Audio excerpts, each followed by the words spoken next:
اور اس قدر پر رونق محفل سے لطف اندوز ہو سکوں۔ سر سے پیار ایک بڑی فطری سی چیز ہے، کہتے ہیں نا پیار نہیں ہے سر سے جس کو وہ مورکھ انسان نہیں۔ سر انسان بنا دیتا ہے، سر رحمان ملا دیتا ہے۔ کیا بات ہے، تو یہ تو وصل کا ایک ذریعہ ہے۔ یہ بات کسی نے بڑی خوبصورت بات کی کہ سادھو سنت فقیر شہزادے ہر من راگ سہاوے۔ سادھو سنت فقیر شہزادے ہر من راگ سہاوے، راگ سریلا پتھر دل بندیاں نو موم بناوے۔ تے جتھے راگ دا پہرا ہووے غم چنتا سب نس جاوے، تے سر سچیاں وچ رب سونے دا جلوہ نظری آوے۔ کیا بات ہے، کیا بات ہے، کیا بات ہے، کیا بات ہے، واقعی اس پر پورا شوق دور میں ضرورت ہے کہ سر سے محبت پیدا کی جائے۔ واہ، اس کے لیے ہم سب کو مل جل کے کوشش کرنی ہے، اپنے طور پر بھی، اور میں جو ارباب اختیار ہیں ان سے بھی درخواست کروں گی کہ وہ فنکاروں کی سرپرستی کریں، اور جو مخیر ہیں حضرات اور خواتین وہ بھی فنکاروں کی سرپرستی کریں۔ دیکھیں پہلے فن کیوں پنپتا تھا؟ مہاراجہ پٹیالہ کے بارے میں نے پڑھا کہ وہ اپنے دربار میں ملازم رکھ لیتے تھے جو فنکار تھے. یہ استاد امانت علی خان اور استاد فتح علی خان کے جو والد تھے استاد اختر حسین خان، وہ ان کے مستقل دربار کے ملازم تھے. ان کو وظیفہ ملتا تھا اور ان کے گھر جس دن بچہ پیدا ہوتا تھا اس بچے کا بھی وظیفہ شروع ہو جاتا تھا کہ اسے فکر معاش سے آزاد کر دیا جائے. ایک بات. اور دوسری بات یہ کہ وہ فنکار کو عزت دیتے تھے.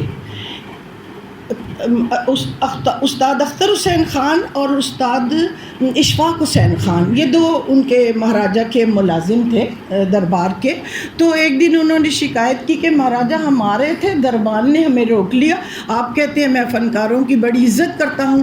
تو انہوں نے ایک کو کرنل اور ایک کو جنرل کا خطاب دیا تھا، اور یہ کرنیل اور جنرل کی جوڑی کہلاتی تھی. تو اس لیے وہاں فن پنپتا تھا. کیا بات ہے، کیا بات ہے، بہت خوبصورت بات. آج کل ہم فنکاروں کی نہ اس طرح سے پذیرائی کر رہے ہیں اور نہ اس طرح سے سرپرستی کر رہے ہیں.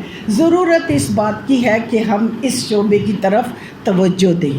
آج جتنے فنکاروں نے اس محفل میں حصہ لیا، یقین مانیے وہ اپنی جگہ پر اپنے اپنے طور پر ابھرتے ہوئے اور جگمگاتے ہوئے ستارے ہیں. سب نے اقدس ہاشمی صاحب کا ذکر کروں تو اتنے دھیمے سروں میں جیسے دریا کی لہریں نہیں ہیں اس طرح سے انہوں نے گایا. غلام علی بات کروں تو بڑے پرجوش اور والہانہ پن تھا ان کے گانے میں.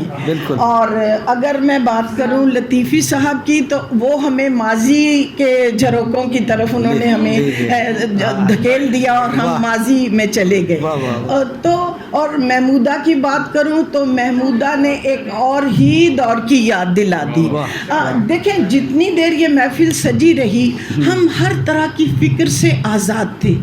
تو بجائے اس کے کہ ہم اپنی زندگی کی سرگرمیوں کو منفی انداز میں جو ہے گزاریں اور منفی انداز اپنائیں، کیوں نہ مثبت سوچ کے ساتھ سر اور سنگیت کے ساتھ اپنا رشتہ جوڑے اور اپنا ایک سافٹنس جو جس کی ضرورت ہے اس وقت اپنے ملک کو بھی، سوسائٹی کو بھی، اور پوری دنیا میں پاکستان کا جو ایک سافٹ امیج ہے وہ بنانے کی ضرورت ہے. ہم اس پر توجہ دیں.